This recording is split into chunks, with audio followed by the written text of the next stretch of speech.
But this guy broke all those stereotypes. He was short, he was dark, he wasn't fluent in his communication, and somehow all the ladies appeared to be interested in him.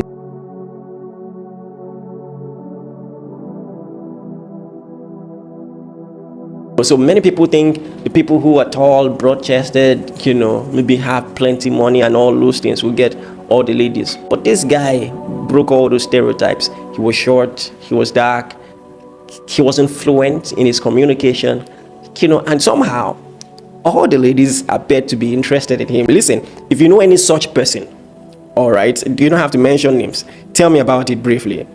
Ladies are already giving me tips. Taiwo Jackson says he was down to earth. Okay, she's describing height. Fact, David Aliu. All right. Yup, Kenneth says, yeah, I know. Sarah says, exactly. Some people are already guessing what was happening. Maybe he was funny. It was usually the way they carried themselves. Yeah, that's more accurate. All right, that's more accurate. So, long and short, this guy was just pretty confident. Pretty confident. You know the type of guy who doesn't mind if you laugh at him, and of course has a sense of humor. And then to top it up, they're usually good at something. In secondary school, you don't really have to be good at anything. Maybe they're just good at making jokes, but good at something. Maybe just as an addition, maybe they also dress well, or they can draw well, or they are good at dancing. But the long story short is, I began to realize that the general stereotypes are not exactly correct. And listen, some of the guys, you might not want to admit, it can be very infuriating, when there is this guy amongst the guys in the guys' hostel. You feel they don't really rank high, but yet they're getting the girls that you're dreaming of, and they're wondering what is happening. These ladies have a problem, and all of that. And to worsen matters, some people begin to do some ridiculous things that I'm going to talk about that even makes you even more horrible in people's eyes. So I started dressing well, not because of ladies, but because I just had this incredible sense of worth, this personal sense of worth. And to my shock, I discovered, when you discover your authentic self, it helps. It helps. If I stop this here, you've learned something very important. So I just could not understand how, but it just improved my general confidence and all of that. Something very important I want to say. How do I put this to you? Let me say this. In creation, you have to understand, even if you don't understand the purpose of something that is created, by understanding the design, you can have a fair idea of purpose. What does this have to do with it? And I'll tell you. So when you see a chair, even if you've never seen a chair before, instinctively, when you're tired, you're going to want to sit on it because of the way it is structured. And that's why many times you want to improvise and you see maybe a stone, something shaped in that same way, and you sit, instinctively, the design of anything can tell you something profound about what it is meant to do.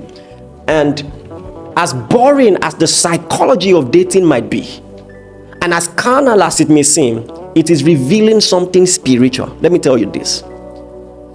The reason why ladies respond emotionally the way they do is because by design, God wired them that way so that the pragmatic, there will be a pragmatic spiritual expression in marriage as He has designed it. Let me give you an example.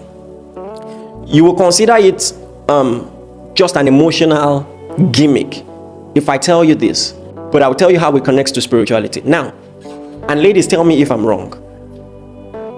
If a guy is chatting you, you're already at the talking stage, and he says, where would you like me to take you to? Have you noticed how boring and stressful that is? It's usually like, tell me if that's true or not. But you would usually prefer someone to take initiative. So here is something you should say, you should rather say as a guy. You know what, I found this place you'd really like. They sell the best grills in town. I'm coming to take you.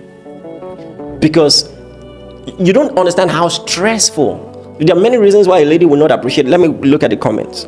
All right, Naomi says it's true. Martha says true. Don't stress me, I beg. You know. Carl says yes, Pastor, you are right. Come up with something, Oga. Adana says, so I'm sure you guys are already learning from this. Take initiative. Very true. Anyway, we have enough consensus, and then we can move on. All right, so now someone will consider that to be just an emotional gimmick, but it's not.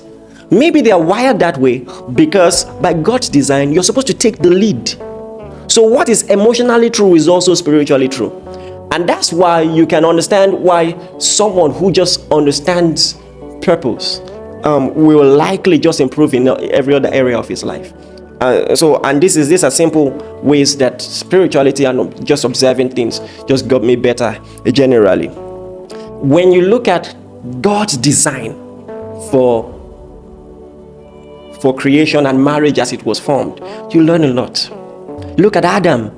As primitive as the whole thing seemed at the beginning, it's so powerful and so instructive. The first thing is, before God created Adam, he planted a garden in the east of Eden, put the man there. So Adam came into an environment of supply, an environment of plenty, all right, and was given an instruction: till, keep this garden. You might have heard this before, and it's so important. Listen, before Adam had a wife, he had a job. And you don't understand how important this is. Some of you, the reason why you obsess about ladies so much is because you don't have much going for you. And you don't see how big a turn off that is. Because the truth is, a lady finds you more intriguing when you have something more intriguing than her. There has to be something you are gunning for. She wants to join you. See, it's going to be tiring if you're just spending all day obsessing. I like your nose. Thank you. Okay, I also like your ear. I don't know. Have I said that before? Oh, thank you. And then the shape of your forehead. Oh, God, they will run away from you. You are being creepy. All right. So you listen. And this is why sometimes it looks as if ladies are materialistic. Many are. But sometimes they just want stability. Guess what? Because that's God's design. God never brought a woman to a man who was not already stable. You have to understand that. All right. So just by seeing how it happened at the beginning, you learn a lot about how things should be. All right. Generally. So Adam had a job. Adam had a life. And then Adam had a choice. You have to understand this. Adam had a choice. All right. So God said it is not good that man should be alone. You need to read that text for yourself. I will make him a help suitable for him. Then what did God do? He made every animal and brought them to Adam to see what he would call them. And the Bible clearly tells us Adam gave names to all the animals, but for Adam was not found a help suitable for him. Then God put man to a deep sleep from his side, and from his rib made a woman and brought the woman to Adam to see what he would call her. And Adam says, this is bone of my bone. Like, now you're talking. So Adam was class conscious. Adam was, let me tell you this, and this is where guys miss it. No lady wants to date a guy who no other person would date.